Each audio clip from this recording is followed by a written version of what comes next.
Hey, I'm Henry, and Dark Souls, it's my favorite game of all time, and I mean, what a prolific game. It's known for being wildly challenging, but with fair combat and highly rewarding gameplay loops. And you know what aspect of Dark Souls exemplifies these traits? That's right, the boss fights. The boss fights of Dark Souls are the highlights of the whole experience. Someone should really try and find out which boss fight in Dark Souls is the best. It's me, I'm gonna find that out. So how are we going to scientifically and mathematically quantify exactly which boss in Dark Souls is the best and the worst? Which one's the good ones and the bad? Math. I think I already mentioned it. A few ground rules for this before we just jump into it. Any bosses that are 2 in 1, like Ornstein and Smo or the Bell Gargoyles, they're going to be separated. So Bell Gargoyle 1, Bell Gargoyle 2. Secondly, I'm only going to be focusing on the first Dark Souls game as it's the one I've beaten the most times, as in more than once. I've never even played Dark Souls 2, so got nothing there. And finally, we're going to be using this equation as if it's just a regular new game, not a new game plus. New game plus makes things a little more wacky. So what things do we have to qualify to put into an equation to figure out the best boss of Dark Souls? Well, enjoyability. How fun's the fight? How much do you like it? And how many times would you want to do it again? Difficulty. Difficulty is a big part in Dark Souls. The challenge is part of the draw. And finally, impact. If your boss fight's not got that big of an impact, well, it's just not as important. So we're gonna work a bit backwards. We're gonna start with the most difficult thing to quantify and go to the easiest, because I wanna get this hard stuff out of the way with. So we're gonna start with how enjoyable the boss fight is.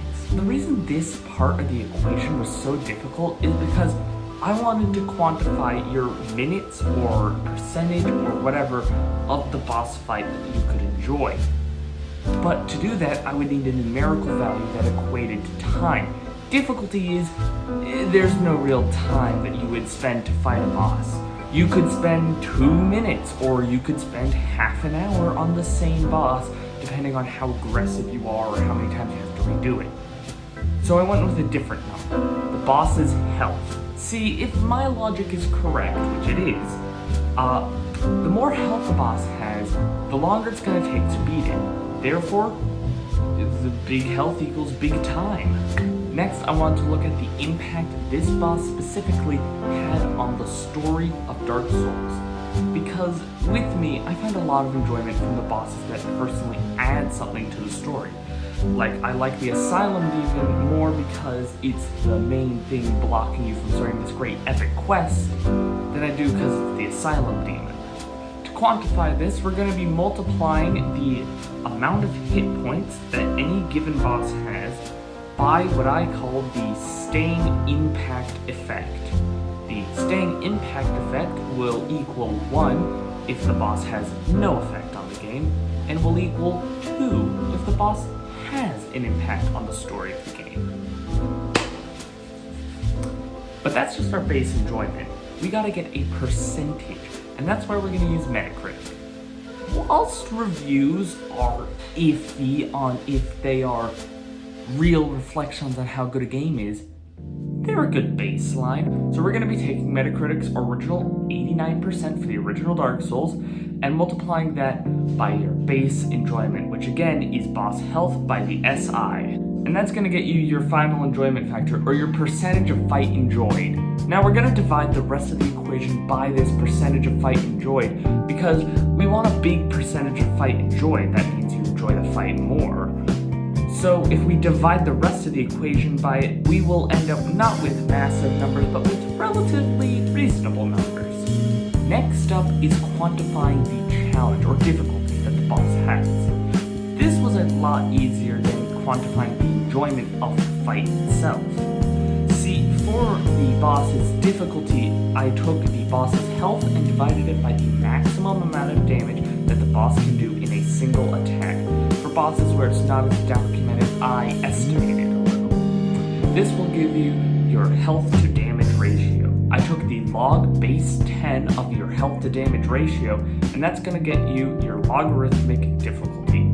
I chose to make this logarithmic because it makes sense that as you go on in games, the difficulty will curve, and also this would give us a literal difficulty curve.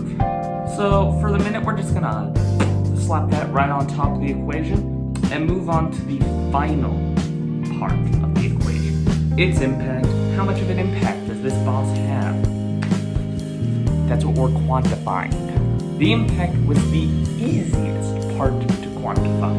We're going to take the amount of Google results that you get when you search the character's full name, multiply that by the amount of time it took to get the character's name, to get your Google results per second, or your GRPS. Next, we're going to take the GRPS and divide it by 1 if the boss had an impact on the story, and 2 if the boss had no impact on the story. You may say that this sounds mighty familiar to the impact part of the first section, the enjoyment, and you're right, although I call this the story impact element. So we put that up top, multiply it by your logarithmic health to damage ratio, and that's it, right? Take that number, divide it by your enjoyment, and bam, right? No. See, I decided I wanted to put in a help factor, or help exonerate my log pain factor. See, the help factor will help us because in Dark Souls, it's a brutally challenging game. So you need some help. And some of these bosses, they grant you that help. So if a boss gives you any item other than souls when you kill it, even if it's a chance or you have to do something specific to get that item, such as cut off a tail, we will be raising the enjoyment value to the power of 2. However, if you don't get any extra items from killing them, we will just be raising that bottom number to the power of 1. And that's it. Take your GRPS over 1 or 2, multiply that by your logarithmic health to damage ratio, then take that number and divide it by your percentage of fight enjoyed raised to the power of 1 or 2, depending on how many items you get from that fight. And that's it. Now I just gotta go here, bring up my computer,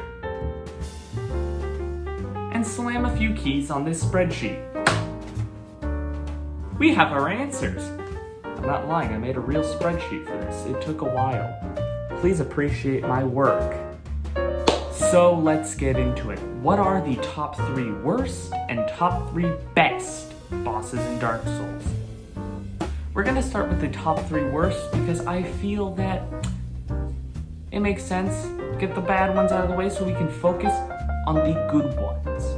Also, just before we get into this, I'm gonna be listing the scores in what I call BBPs, or Big Boss Points, because I think that's funny. So, at third worst with a score of 0.00028 BPDs, it's the Demon Fire Sage. And I think this just proves my equation. It ranked a reskin of a reskin at third worst.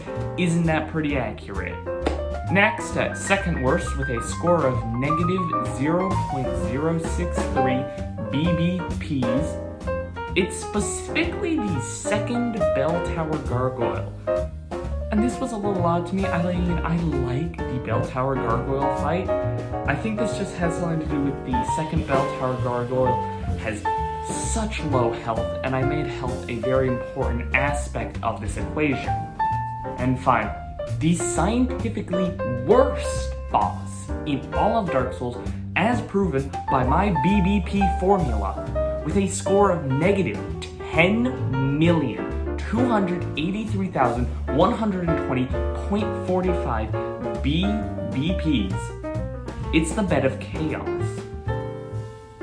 Does this not prove my formula? The Bed of Chaos is trash, garbage boss, and it got over negative 10 million points. I think that proves my equation as perfect, reliable, and effective. Now that we got the riffraff out of the way, let's get into the scientifically provable best bosses in all of Dark Souls. At a surprising 17.29 BBPs, it's Dark Sun Gwendolyn. Kind of a shock. I mean, it's probably just because I place such an importance also on story relevance, and he's the son of Gwyn, Lord of Cinder, main antagonist, big importance to the plot. I mean, it's important, but it was just kind of odd. It might have also been that I didn't factor in the fact that he's an optional boss. Maybe this will have an effect later on. At second best, we have, with 19.56 BBPs, it's Gwyn, Lord of Cinder. Which, hey, my equation is doing pretty well. It ranked the Bed of Chaos as so low and ranked Gwyn as super high. That's pretty good.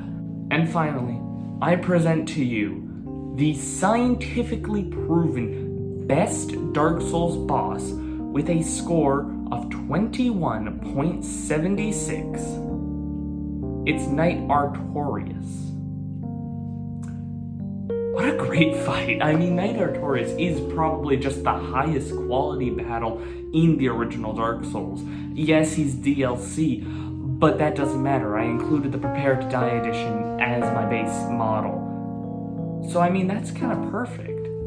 I also just wanted to point out how the best character in the game only had a score of 21, and the worst character had a score of over -10 million. Oh boy. And well, that's it. Our worst boss, scientifically proven, is the Bed of Chaos, and our best one is Knight Artorias. If you've ever wanted to know how to calculate how good of a boss your favorite boss is in a game, I've left all the steps in the description below. Make it a party game, why not? A party game for no one with friends, but a party game nonetheless. In any case, that's about all. See ya.